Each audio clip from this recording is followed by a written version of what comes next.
Gracias, Gustavo, por estar con nosotros. ¿Qué tal? ¿Cómo estás, Beto? ¿Qué tal, Lalo? ¿Cómo están? Muy Placer. bien. ¿Tú cómo ves, Gustavo? ¿El presidente se va a aguantar las ganas de elegir a su sucesor o verdaderamente lo dejará en un proceso democrático donde las encuestas y el pueblo sabio sean el que decida entre Claudia, Marcelo y Adán Augusto, que son, digamos, los punteros? No, o sea, tengo que hacer una respuesta muy sencilla. Es que no, la trayectoria que ha tenido este personaje político, nuestro presidente, nunca ha sido el de dejar que las cosas sucedan nada más por arte de magia. Es obvio que él va a tener una perspectiva, él va a tener a su favorito, y yo siempre lo he dicho en todas las entrevistas, para mí su favorito realmente es Adán Augusto, es el que más se asemeja a él, pero los números tampoco le favorecen en este momento porque ya ha quedado un tanto rezagado. No es gratuito que lo haya puesto en la Secretaría de Gobernación. Si él hubiera querido que Marcelo Ebrard fuera su sucesor, hubiera puesto a Marcelo en la Secretaría de Gobernación. Ahora, quien le desagrada menos en ese sentido, o quien puede sentirse hasta cierto punto cobijado, pues ya sabemos que es Claudia Sheinbaum. El presidente no ha escatimado en alzarle la mano varias veces, fue la primera persona a la que le alzó la mano. Entonces, a mí me queda claro que si Adán Augusto no tiene un repunte, digamos, en las expectativas de la propia gente, de lo que es el movimiento de regeneración nacional, es muy probable que vaya a decantarse por Claudia Sheinbaum. Ah, caray. Aquí sí está interesante este asunto, Gustavo, porque ya nos dices, el presidente pues finalmente va a tomar la decisión. ¿Será por eso que le llamó a todos estos aspirantes corcholatas? Porque las corcholatas se destapan. Y era como aquel dibujo que hizo famoso en los años 50 Abel Quesada, de que era el tapado, ¿no? O sea, eran varios personajes y todos con una sabanita encima. Y llegaba el presidente y destapaba. ¿Es la misma función la que va a hacer Gustavo, entonces, el presidente de México?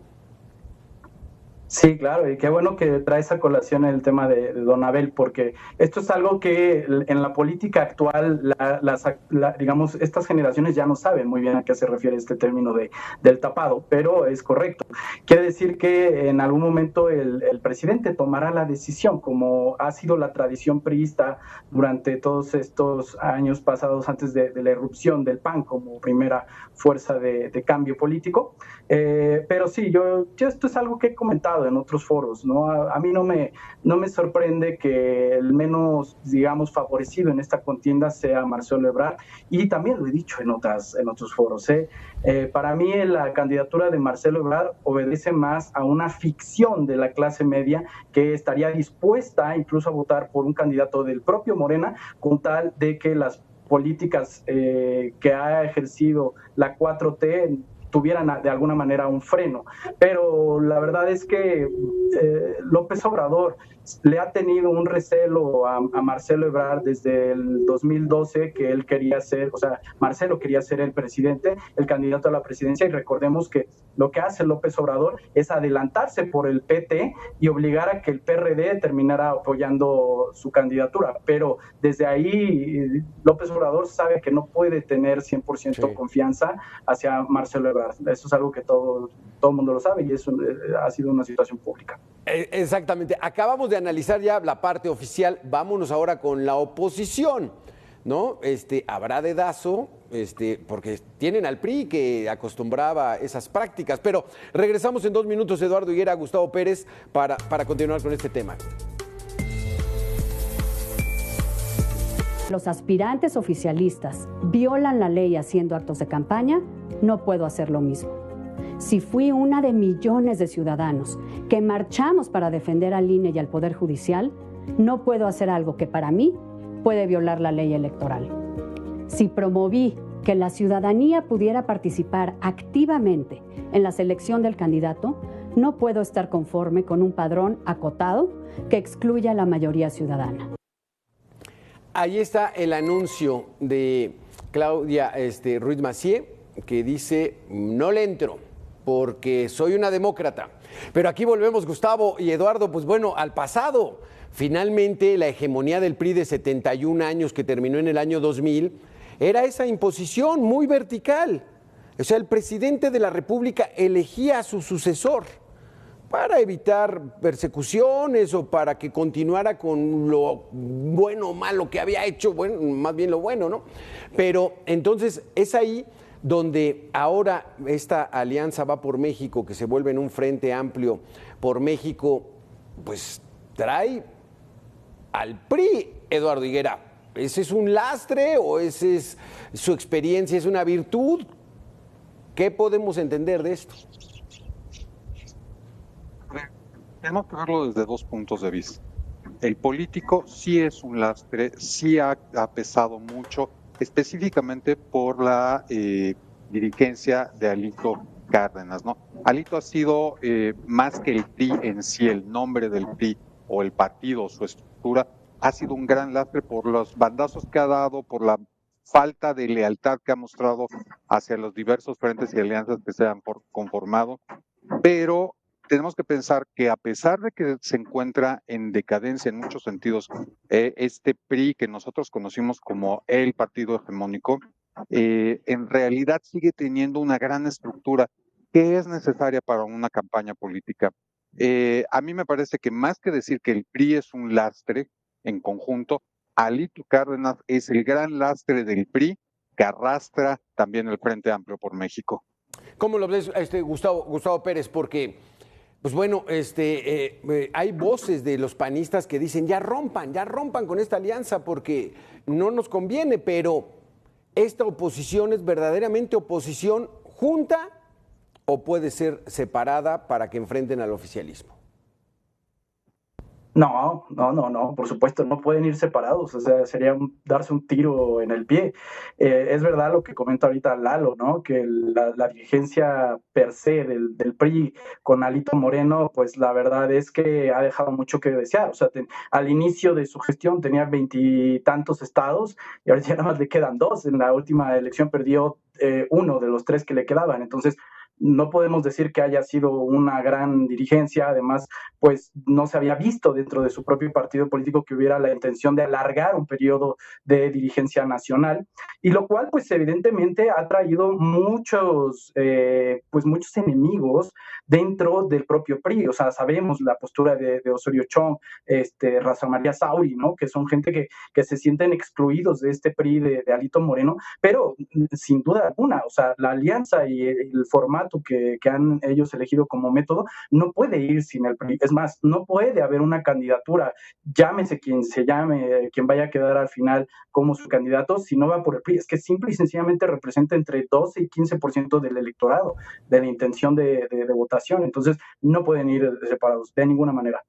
Aquí, Eduardo Higuera, y esta pregunta es para los dos, ¿habrá mayor democracia del lado de la oposición para elegir a su candidato a la presidencia que en el oficialismo? ¿Qué dices, Gustavo? Empieza tú. Empiezas tú, Gustavo. Gracias por la deferencia aquí. Mire, pues yo la verdad creo que no, el proceso no está hecho en general, tanto el de Morena, esto hay que decirlo, tanto el proceso de Morena como el proceso de la alianza opositora no está hecha exactamente para que sea un ejercicio pulcro de plena democracia. No, está hecho para que ellos puedan estar ejecutando ya una campaña de posicionamiento político. Esa es la realidad. De hecho, pues ese es el reclamo que termina siendo tanto Lili Telles y mucho más claro Claudia Ruiz Massieu, que dicen, no, pues yo creo que en mis principios no voy a entrarle a eso. Sin embargo, sabemos aquí, y esto a lo mejor es una pregunta para ustedes dos, es que lo más posible o lo más probable es que ante la definición de Xóchitl Gálvez, estas dos políticas, que son las políticas que ellas pensaban poner como la oferta femenina dentro del escenario de la candidatura presidencial, pues terminan dándose cuenta que ninguna de las dos tendría el suficiente, digamos, conocimiento y plataforma que sí lo puede tener Xóchitl Gálvez, porque ella viene del PAN, que es el partido más fuerte hasta el momento dentro de la alianza. Entonces, a mí me parece que ese sería el planteamiento. No creo yo que vaya a ser ninguno de los dos procesos ahí dichados de virtudes y de plena democracia. ¿Xóchitl Gálvez sorprendió a Eduardo Higuera? O sea, muchos se preguntaban, es que la oposición no tiene quién. No, es que el oficialismo está muy fuerte, es que allá traen al menos 3 prospectos muy fuertes. pero ¿fue sorprendente este despegue tan fuerte de Xóchitl Gálvez? Sí, sin duda. Voy a retomar un poquito lo que estábamos diciendo de la democracia. No hay que olvidar que todos estos partidos conforman una partidocracia y han tenido mucho cuidado en construir las leyes electorales para mantener a la ciudadanía alejada. Eso se ve reflejado también en este proceso. Sin embargo, con lo que tú dices de Xóchitl Gálvez, que es muy curioso porque nadie la veía con tamaños para contender por la presidencia, muchos la veíamos para ser la candidata a la jefatura de gobierno de la Ciudad de México y posible ganadora de la misma, pero el presidente Andrés Manuel López Obrador, al cerrarle la puerta del Palacio Nacional, creó una especie de monstruo Frankenstein y la hizo crecer y crecer y crecer. Y ahora ese impulso que él le dio, ella lo ha retomado y está construyendo una imagen y una campaña muy inteligente, diciendo que ella no tiene a alguien como López Obrador con Sheinbaum que le diga qué hacer, diciendo yo soy indígena, yo soy pueblo. Todas las cosas de este discurso que utiliza Morena normalmente y el presidente para denostar y para poder minimizar a los partidos políticos electoralmente no son Morena, le está funcionando ahora a ella. Yo lo que creo es que tenemos la posibilidad, todavía no probabilidad, sino la posibilidad de que nos estemos enfrentando a una candidatura un poco como la de Fox en el 2000. Fox no era querido por la presidencia, por la dirigencia del PAN, pero los obligó a aceptarlos arrancando antes, haciendo un discurso de yo no soy político de carrera, yo no soy político profesional, yo soy un empresario y un ciudadano que se ha metido a la política. Un poco es lo que está sucediendo con Xóchitl y esto es muy interesante, porque es posible que si Xóchitl crece suficiente, se coma al frente y los obligue a que la vean como su candidata, aunque muchas veces se ha dicho que esto está diseñado para que Santiago Krill o para que de la Madrid puedan quedar como candidatos. Sí. Es posible que veamos que de alguna manera la ciudadanía imponga a un candidato que les parece bronco, entrón, adecuado y además que no corresponde a todas las características del discurso fifí que pronuncia tanto el presidente y Morena. Sí, exactamente. Este debate lo vamos a dejar grabado porque estamos casi a 2 meses. Ya después del 3 de julio, a ver qué tal nos fueron en nuestros pronósticos, porque sí está Santiago Krill, Enrique de la Madrid muy fuertes. Pero con eso vamos a regresar, Eduardo, Gustavo. Vamos a hacer una pequeña pausa de 2 minutos.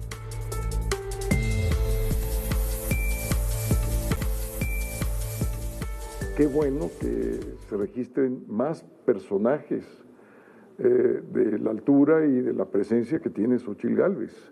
Aquí no se trata de disminuir la competencia, aquí no se trata de sacar a nadie, aquí no se trata de que si alguien empieza a brillar, inmediatamente echarle tierra. No, aquí de lo que se trata, y esto es muy importante que se sepa, de lo que se trata es de que podamos conformar un frente, una coalición que se traduzca en gobierno.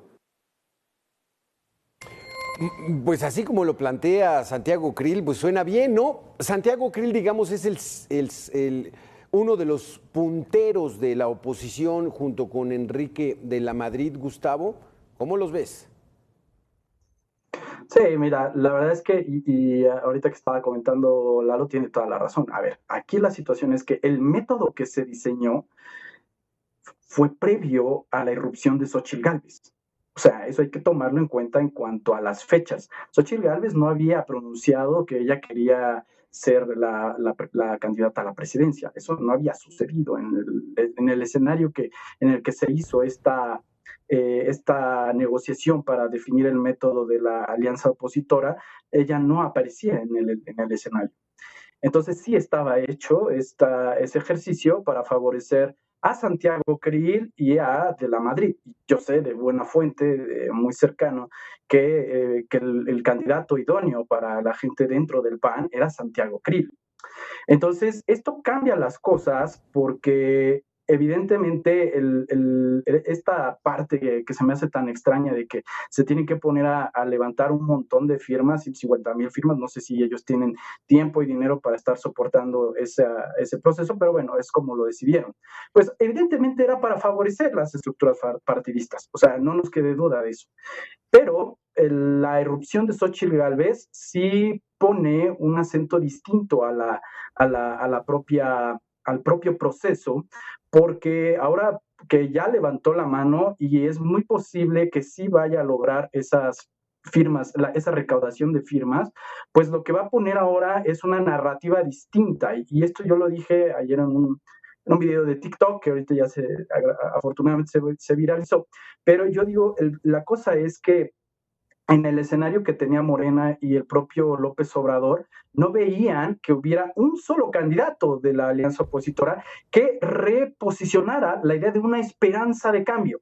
No existía. Prácticamente todos daban por muerto o decían que iba a ser un proceso que ya había sido prácticamente decidido por quien quedara dentro de Morena. Y esto está empezando a generar mucha suspicacia dentro de la propia estructura del presidente del partido de Morena, porque es volver a poner la esperanza en que está volviéndose un factor de unidad y también se está volviendo un factor de darse cuenta para algunos candidatos que no traen los suficientes números, no traen el suficiente carisma, no traen el suficiente bagaje, que posiblemente, no lo sé, pero Xóchitl Gálvez al menos aparenta que sí lo trae.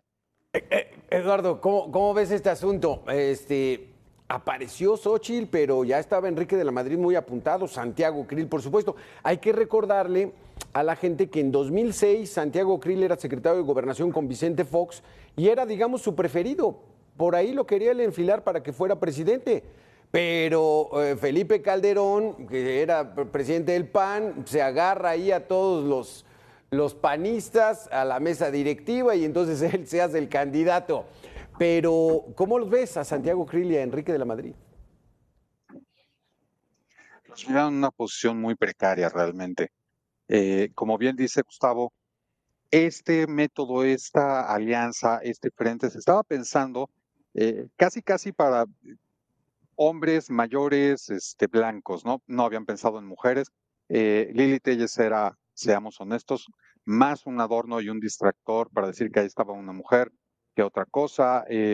La senadora Ruiz Massieu, con todo el respeto que me merece, no tenía el apoyo ni el bagaje necesario para pensar en ser candidata. Entonces se veía como, bueno, va a ir uno priista o va a ir uno panista, pero no se pensaba en una priista o una panista. Tampoco Beatriz Paredes tiene el empuje que parece tener Xóchitl en este momento. A mí me parece que va a depender mucho el éxito o no de una candidatura, el apoyo que le den los partidos a la persona que arrope el proceso. Si van a combatir a Xóchitl Gálvez porque es la que no habían seleccionado, una de las dos que no habían seleccionado, entonces te puedo decir que ya tenemos cantada la victoria absoluta de Morena en el 2024.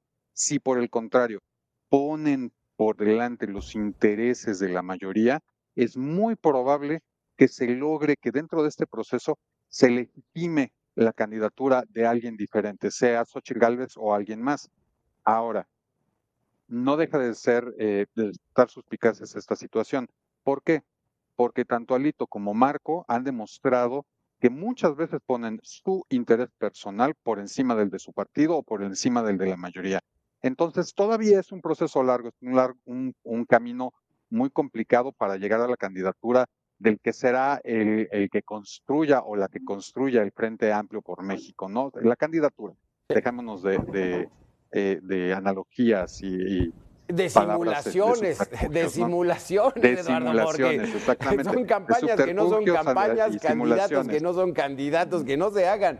Gustavo, entonces, ¿la oposición verdaderamente es oposición? En alguna ocasión pudimos platicar en corto con el entonces candidato Vicente Fox, y él decía que la oposición estaba muy cómoda, porque recibían prerrogativas, tenían espacios en el Congreso y se la dedicaban nada más criticando al gobierno, y entonces pues, era una posición muy, muy cómoda.